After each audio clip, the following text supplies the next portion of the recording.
Hello guys, good morning. So हे माझा सकाळचा चपाती बनवायचा कार्यक्रम, त्याच्यानंतर हा माझा नाश्त्याचा कार्यक्रम. तुम्ही बघू शकता, चहा आहे, चपाती आहे, मंजुलिकाचा दरबार खाली आहे आणि मी आता जात आहे ट्रेन पकडायला.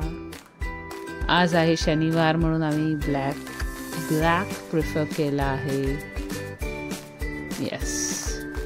आणि त्याच्यानंतर हे दुपारचं जेवण आहे. सकाळी आज 2-3 लेक्चर होते, ते घेतल्यानंतर ही बघा कशी झोपली आहे माझी सुंदरी, बघा कशी. आणि नंतर इथे आल्यानंतर हा सनसेट बघितला, बघा किती सुंदर सनसेट आहे. हा मेट्रोमधून मी शूट केलेला आहे. गाडीमध्ये जशी माणसाची अवस्था असते तशीच, पण फॉर्च्युनेटली मला भांडूपला सीट मिळाली. त्यानंतर घरी येऊन मी मस्तपैकी चहा केला आहे, कारण आज मी लवकर आली आहे.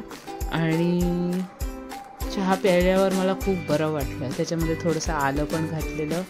सो गरम गरम चहा पिऊन आल्यावर आहा. त्यानंतर हे माझं रात्रीचं जेवण आहे. भात, भाजी, भजी आणि गरम पाणी. Thanks for watching.